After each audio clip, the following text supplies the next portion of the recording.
Teacher strikes, layoffs, and budget deficits, all common in most of Oregon's biggest school districts. Local leaders say state lawmakers need to increase school funding. Now, a brand new report from a nonpartisan research group sheds light on those budget issues. Good afternoon. Thanks for joining us today at 4. I'm Reich Gazaway. The report will be presented to lawmakers next week. It calls on the Oregon legislature to spend thousands of additional dollars per student. Katu's Christina Giardinelli is at the live desk now to break down this study for us. Christina, how did researchers come up with this amount? So they used a complex formula that measures desired outcomes like improving graduation rates, standardized test scores, and it also accounts for things that increase the cost to deliver those outcomes. For example, the percentage of students with disabilities, English language learners, and the percent of economically disadvantaged students.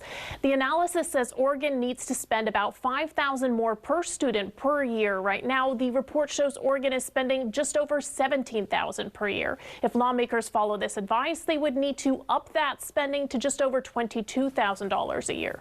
Oregon's per student spending, Christina, is above the national average. What's the reason for this drastic increase?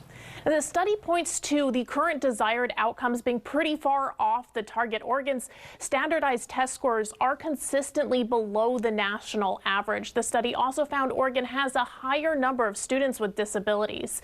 In the 2022 to 23 school year, 14.5% of Oregon students received special education services. That's a 5% increase from the 2018 to 2019 school year. Did this study look at the current formula Oregon uses to give money to each district? Yeah, it did, and it says Oregon's funding model has major flaws when it comes to making sure districts with a high percentage of students with disabilities get what they need. The formula does give extra money for each student, but it caps the total at 11% of the students with disabilities. The study shows most school districts meet or exceed that cap. Schools can apply for a waiver if the number of students with disabilities is higher than the cap, but the report found the waiver still leaves 17% of students with a disability statewide with no extra money. Now, researchers say they recognize the prospect of spending billions more per year on students is daunting, but encourage lawmakers to take the action they need to help support Oregon students in succeeding. At the live desk, Christina Giardinelli, Katu News. Christina, thank you for that. We want to know what you think about this topic. Use the QR code right there on the right side of your screen to join the conversation. Today we're asking, how should Oregon increase school funding? Through increased property taxes, by taking from other priorities, through bonds or levies, or don't increase funding at all? Again, you can weigh in by taking a picture, just pointing your camera at the QR code on your screen. You can also find this poll within this story on our website, katu.com. These funding conversations can be hard to follow without context. So here's a closer look at how Oregon's education spending and results compare to other states. This chart comes from a 2024 study by Wallet Hub. So last year, states in that bottom right corner, the green dots there, are low spending and high performing. The bottom left, those states are high spending and high performing. Oregon falls in the upper left there with the red dots. High spending, but low performing. Oregon is right in the middle of the pack on spending. Our results do not rank the same. The study puts Oregon's school system as the 45th best, earning an F.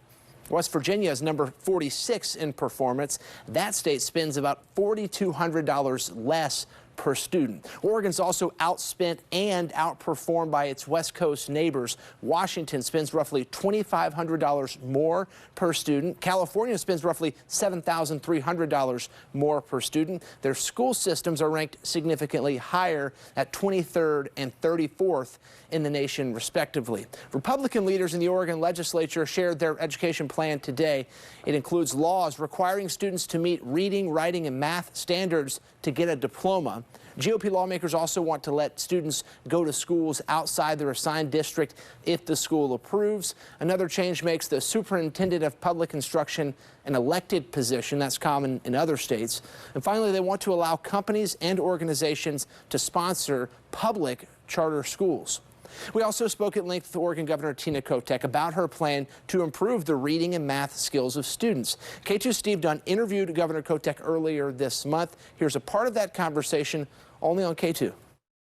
I want to talk about education here. Tests referred to as the nation's report card showed that the state's middle and elementary students are still way behind in reading and math. And I know other states around the country are seeing this as well. What is the plan to improve reading and math skills of the Oregon students right now?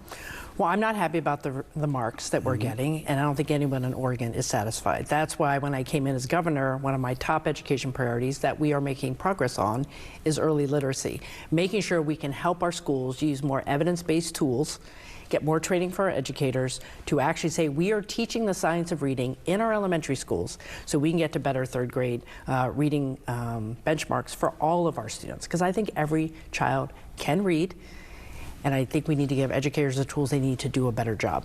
I've been advocating for more resources for our K through 12 school districts, but I've been super clear about it. More money comes with a commitment to more accountability, transparency, and outcomes. So I'm going to be working on a bill. I am actually working on a bill now that we'll be putting out in a couple weeks that talks about what are we going to measure. Third grade reading, I think we have to add 8th grade math as something we're charting among all our districts, and making sure that if a school district is struggling, that they come and get the help they need. Not voluntarily, but required at some point, because no matter where you are in the state, every student should have the ability to be successful. You can watch the full interview with Governor Kotek this Sunday on Your Voice, Your Vote. We'll also post it in full on our YouTube page. Use the QR code there on your screen to get there. Be sure to subscribe to the K2 News channel to see new and extended K2 News content. You can also take a closer look at the report featured in Christina's story on our website, k2.com. We'll be sure to track any new developments on education bills and spending in Oregon and bring them to you as they come in.